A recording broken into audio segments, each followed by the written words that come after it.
नमस्कार, जय हिंद। मैं मोहन पाठक और एमपीएस हिंदी के यूट्यूब चैनल पर आप सभी दोस्तों का स्वागत करता हूं। आज की कक्षा में हम जानेंगे भारत के राष्ट्रीय प्रतीकों के बारे में। एक छोटा सा लेक्चर होगा, शायद 2 से 3 मिनट का होगा। तो इसमें सिर्फ हम जानेंगे राष्ट्रीय प्रतीक के बारे में। एक सेपरेट वीडियो हो जाएगा जिससे आपको चीज़ें क्लियर हो जाएंगी, आपको ढूंढना नहीं पड़ेगा।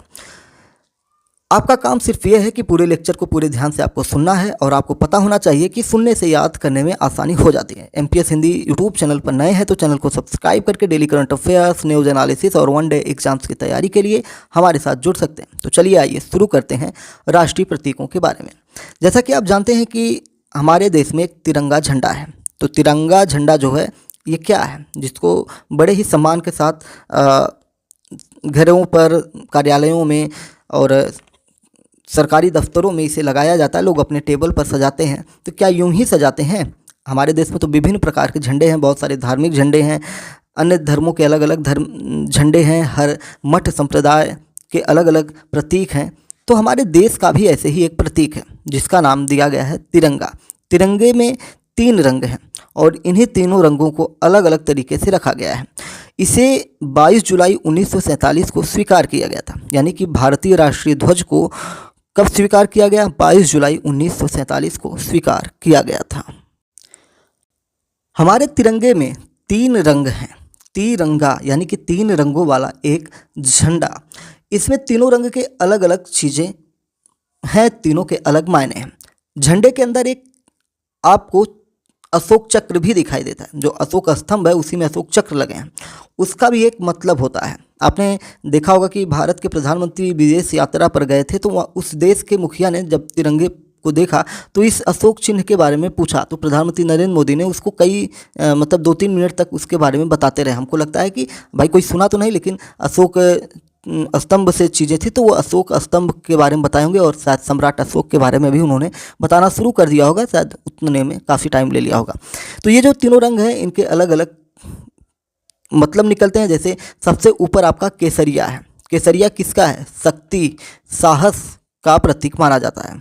सफ़ेद रंग जो बीच में है ये शांति और सत्य का प्रतीक माना जाता है। और जो अशोक चक्र लगा है ये जीवन की गतिशीलता को बताता है कि कभी रुकना नहीं है, हमको लगातार चलते रहना है। कभी उसमें आप देखेंगे अशोक चक्र में 24 तीलियां शायद हैं। तो ये जो तीलियां हैं ना ये कभी रुकती नहीं है, ये लगातार घड़ी की सुइयों की तरह चलती रहती हैं। अब झंडे में चलता नहीं है लेकिन इसका मतलब होता है कि जीवन गतिशील है और आपको आगे बढ़ते रहना है, रुकना नहीं है। और सबसे नीचे आपका हरा रंग है। हरा रंग किसका प्रतीक है? तो विकास, यानी कि हमें डेवलप करना है और समृद्धि और पवित्रता की बात इसमें की गई है। तो हरा रंग विकास, समृद्धि और पवित्रता की बात करता है। अब हम बात करते हैं राष्ट्रीय चिन्ह। राष्ट्रीय ध्वज की बात कर लिया, राष्ट्रीय चिन्ह की बात करें तो अशोक स्तंभ है। राष्ट्रीय चिन्ह अशोक स्तंभ है। इसे 26 जनवरी 1950 को स्वीकार किया गया था। राष्ट्रगान है जन गण मन। देखिए, राष्ट्रगान और राष्ट्रगीत में लोग कन्फ्यूज होते हैं। राष्ट्रगान जन गण मन है और राष्ट्रगीत वंदे मातरम है। तो राष्ट्रगान पहले जानिए फिर राष्ट्रगीत जानिए। राष्ट्रगान जन गण मन अधिनायक जय हे भारत भाग्य विधाता, ऐसे करके है, ठीक है। इसे रविंद्रनाथ टैगोर द्वारा रचित किया गया। सर्वप्रथम 1911 में कलकत्ता अधिवेशन में इसे गाया गया था। फिर इसे 24 जनवरी 1950 को स्वीकार कर लिया गया।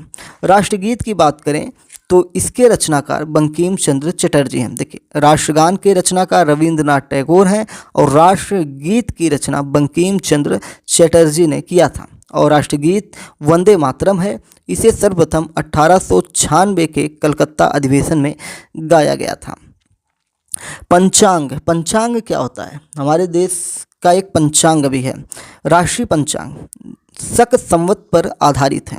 किस पर आधारित है? शक संवत पर आधारित है। इसका पहला महीना चैत्र महीना होता है। जैसे अंग्रेजी कैलेंडर का पहला महीना जनवरी होता है, उसी तरह राष्ट्रीय पंचांग जो शक संवत पर आधारित है इसका पहला महीना चैत्र महीना होता है। जो अभी चल रहा है, चैत्र नवरात्र चल रहा है ना, तो ये हमारे नया साल चल रहा है।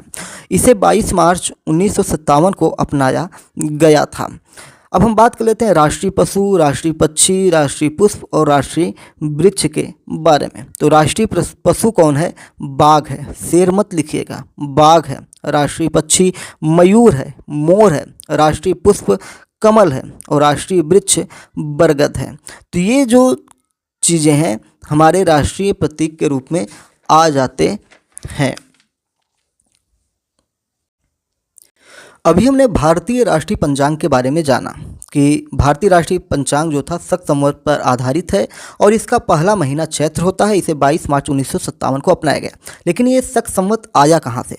तो भारतीय राष्ट्रीय पंचांग या भारत का राष्ट्रीय कैलेंडर, ठीक है, संक्षिप्त नाम इसका है भारांग, भारत में उपयोग में आने वाला सरकारी सिविल कैलेंडर है। यह शक संवत पर आधारित है और ग्रेगोरियन कैलेंडर के साथ साथ 22 मार्च 1957 को भारांग 1 चैत्र 1879 से अपनाया गया था। भारत में यह भारत का राजपत्र, आकाशवाणी द्वारा प्रसारित समाचार और भारत सरकार द्वारा जारी संचार विज्ञप्तियों में ग्रेगोरियन कैलेंडर के साथ प्रयोग किया जाता है।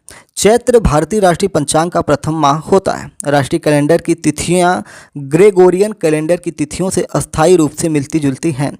चंद्रमा की कला का मतलब कब वो घटता है कब बढ़ता है के अनुसार माह में दिनों की संख्या निर्धारित की जाती है। शक संवत जो है इसकी शुरुआत की अगर हम बात करें तो भारत में सबसे पहले सृष्टि संवत, ऋषि संवत, ब्रह्म संवत, वामन संवत, परशुराम संवत, श्री राम संवत और द्वापर में युधिष्ठिर संवत का प्रचलन था।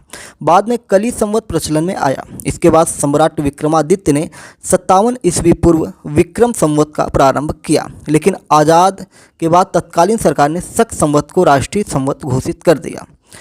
तो शक संवत किसने प्रारंभ किया था? इसके इतिहास में अगर हम जाएं तो शक संवत की शुरुआत सम्राट कनिष्क ने सन 78 ईस्वी में की थी। स्वतंत्रता के बाद भारत सरकार ने इसी शक संवत में मामूली फेरबदल करते हुए इसे राष्ट्रीय संवत के रूप में घोषित कर दिया।